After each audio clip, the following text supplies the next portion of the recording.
Welcome to another session of Stelmo's Rants and Raves. I'm Stelmo. Let's just jump right in here. I had to come back on here today because, when I did a video earlier this morning, uh, you know, I, I was lamenting the fact that the president has decided once again to call off an attack. And of course, he spells this out for the whole world to see. I don't get the purpose of that because right away, and here's the important thing, the IRGC said there is no deal and they're not involved in any deal. And they're the ones who have the weapons. And this has been Donald Trump's problem from the start. He's dealing with the civilian government and they have no control over the IRGC. In Iran, it works the other way around. The IRGC tells the civilian government what to do.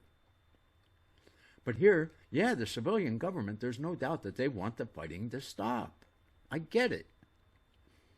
But the IRGC, they are the leftist loons, the religious zealots. They're going to lie and cheat and steal and do whatever they can to try to beat you because they believe God is on their side and that ultimately God is going to take them to victory. And there's nothing you're ever going to do to change that. And you know this. You've come out and said it. So I don't understand why you don't get this job done, complete, and let us get out of there.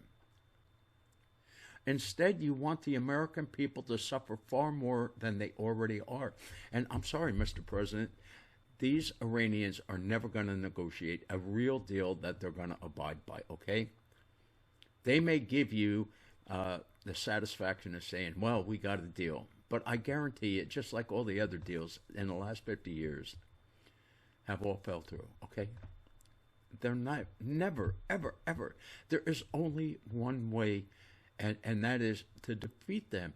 And I would like to believe that your advisors should have told you this. And if they haven't, you need to start firing people. You really need to start firing people. Because you're really looking weak on the international stage, whether you like it or not. It was several months ago. The German chancellor mentioned that he thought you were being played by the Iranians, and you got all irate, and you're going to move troops out of Germany and everything. Well, the truth is, Mr. President, whether you like it or not, most of the world is now believing the same thing. Because it's the same broken play. Okay, we're going to have the Strait of Hormuz open. I've been hearing this for months now. And all through these months, the price of oil has been elevated, and Americans are paying the price. The sooner you can get in there, the sooner you take out the IRGC, the sooner that you bring peace to the whole Middle East, which will be a long-lasting accomplishment for your legacy.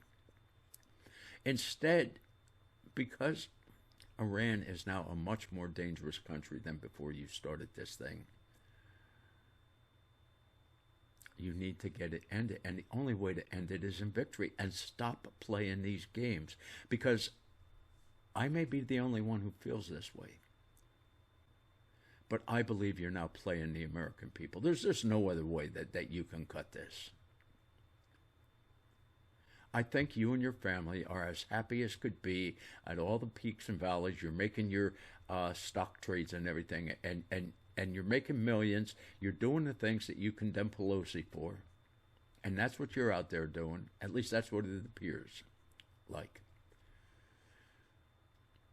And it's shameful because the American people are suffering.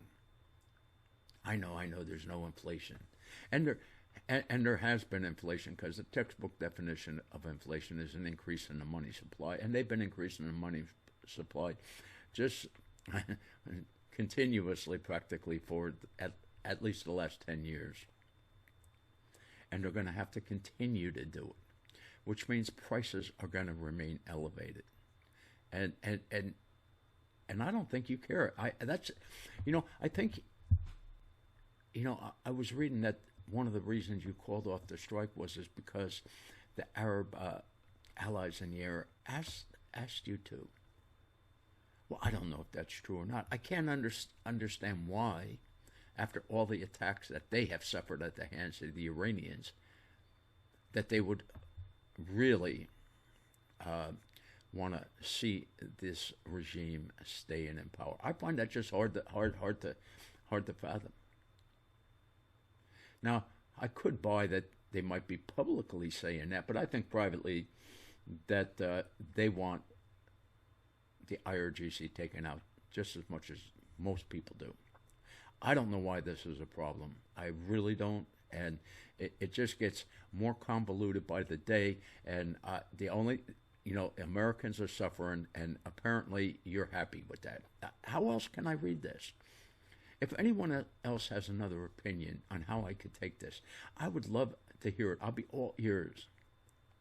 Because I don't get it. It makes no sense to me. We're playing this same silly game while Americans are suffering because the price of oil is so elevated. It's $86 a barrel. What was it before it started, Mr. President? It was below $60, I believe. It just can't win. And then, true to form, only in the Republican Party do these things happen. I see this headline, and Mark Wayne Mullen has come out, and he has suggested that we need some form of amnesty. It's and this again, far too many Republicans believe in amnesty because, they accept money from businesses, and businesses want the cheap labor. He needs to go, as far as I'm concerned. You can't trust this guy. His comments were inexcusable. They really, really were inexcusable. Every person that's here illegally is, in fact, a criminal by definition. They broke the law to get here. And apparently he's saying that having some criminals is okay. And I'm tired of playing the leftist playbook, which is they're undocumented immigrants and they're only here for a better time or whatever. They're all criminals, okay? They broke the law. They chose not to try to get in the legal way. Now, could I support an increase in the number of people that we allow to immigrate into this country? I think that I could support something like that, as long as we're not bringing in people who are going to be, right from the start, claiming government benefits. Because I'm not going to say all of the people, a good percentage of the people that are here are, I'll agree, they're hardworking people who are looking to do better for their family. I understand that. But we just can't let in every single person or family that wants to do better. In many of the cases, these people are complicit with the problems in their own countries.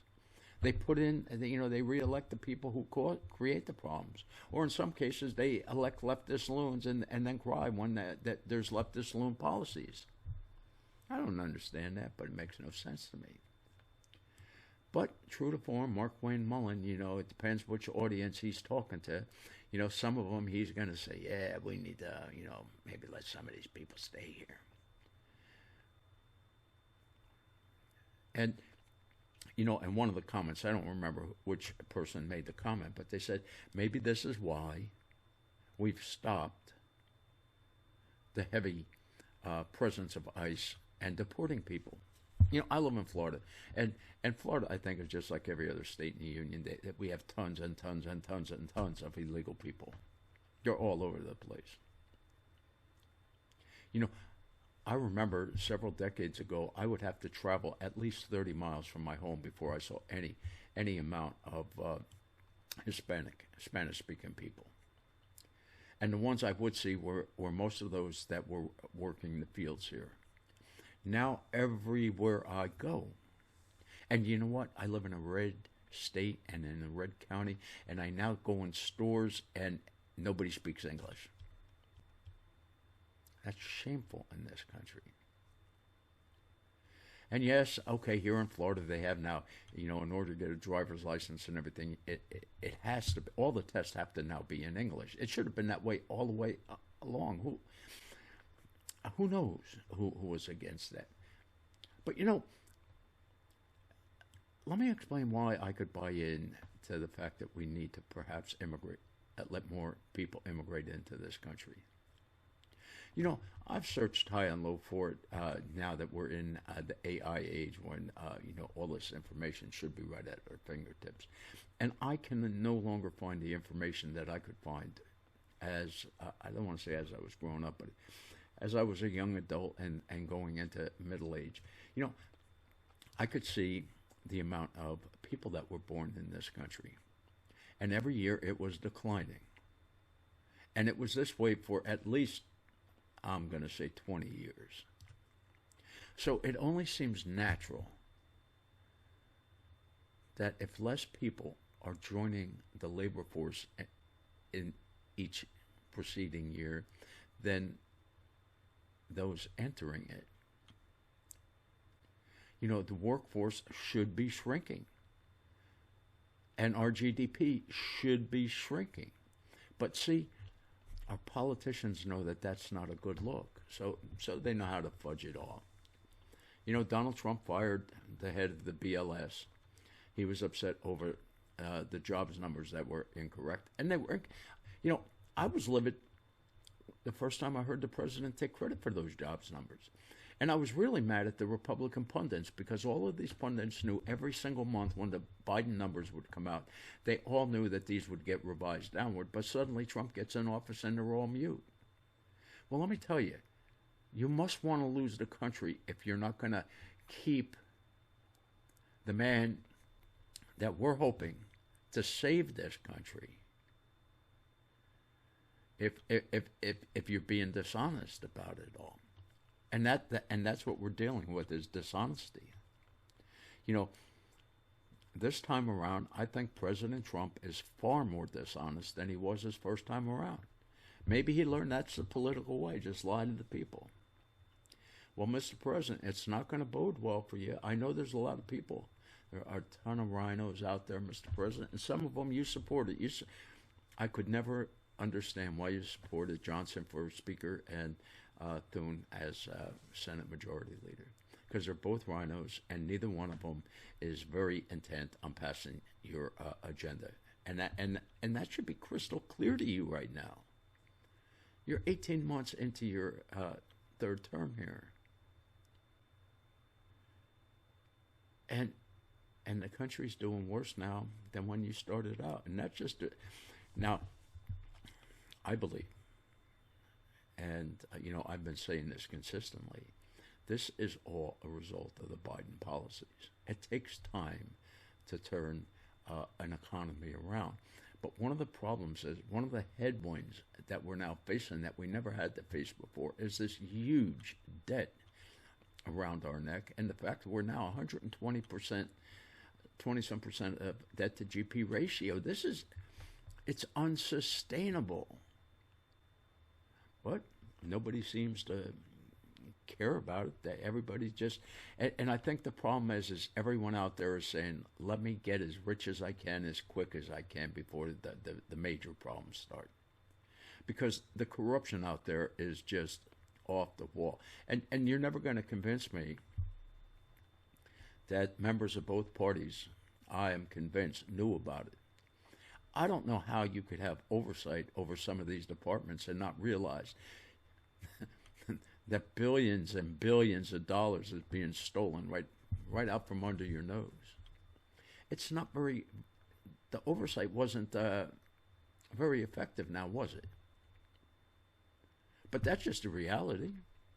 And of course, you can try to tap dance your way around that like you do, like they do all the other times. We're losing this country, and I'm convinced that there's nothing anymore at this point we can do to save it. I think, our economic system is in the beginning throes of collapse. It's going to collapse under its own weight. As will many of the other fiat currencies around the world. They're all experiencing the same problems. And see, I contend a lot of this goes back to Barack Obama. Because under Barack Obama is where we really started the spending on steroids. And many of these other countries that weren't borrowing, like drunken sailors, It's my belief that Barack Obama and his administration pressured them to start spending so that they would be in the same basic predicament that we were. You know, we didn't want the rest of the world to look so much better than ourselves. And so he had the rest of the world do the same thing that he was doing, which is started this elevated spending. But they've never gone back to where they need to be. We cannot afford this. The 10-year for the last couple of weeks has steadily been going up. That's going to cause home mortgage rates to go up. And you know what? Warsh could keep, lowering interest rate. I don't think you're going to lower the 10-year just because Warsh lowers the federal discount rate. I don't see it. Why? Because people are dubious as to whether or not this country can pay back all this money. And look, if we can't live within our means now, what's to say we're ever going to be able to live within our means? Because every year we owe more and more money. Because every year what's happening is long-term debt, 30-year bonds, 20-year bonds are maturing. Many of these bonds were at 1% or less interest rate. So we were paying very little interest on them. And now that we have to roll them over, we're paying 4, 5, 6%. And it's going to keep going up. Japan's in the same boat. They're probably a little bit worse off than us. And you know what? We're selling euros that we possess to buy yen to prop up the Japanese currency because we're terrified what will happen if they start selling our treasuries to prop it up themselves. This is a circus. None of this, they're Band-Aids is what this is. It's a Band-Aid. But the wound is too severe for a Band-Aid. And I don't see anybody talking to fix any of these problems. In fact, I think they get worse every day. You know, every day that oil is certainly above $80 a barrel. And not to the same degree, but certainly even above $70 a barrel. That alone is going to cause our economy to be shrinking, whether we like it or not. Our economy runs on energy, and we need inexpensive energy. This has been proven I don't know how many times over the last 3, 4, 5 decades. You know, if we don't understand it now, we're never going to understand it. But I think people understand it. It just doesn't fit in with their the story that they want to tell, the tall tales that they want to tell. But we're stuck with it, and it is what it is. And with that, I'm going to close. This is my second one today, and I just, after everything I said this morning, to come and see already the IRGC is calling out President Trump, making him look silly, really making him look silly. But he's asking for it because he's not negotiating with them. He knows they're too hard to negotiate with. He thinks somehow the civilian government is going to convince the IRGC to put down their weapons. Good luck with that. I just hope that we don't go to the start of September still hearing the same story. Oh, well, the Strait of Hormuz will be opened up soon. Because that's the nonsense we keep hearing. But it's not going to happen, Mr. President, until you open it up. That's the only way that waterway is going to get open. Unless you completely surrender, and maybe you'll do that. At this point, I can't figure it out anymore. It defies any kind of logic as far as I'm concerned. But if anybody has any ideas on this, if you look at it a little differently than I do, I would love to hear from you because this is a convoluted world we now live in, and it gets more bizarre by the day. But with that, I wish you all well. Stay safe. Have a good one. Bye-bye.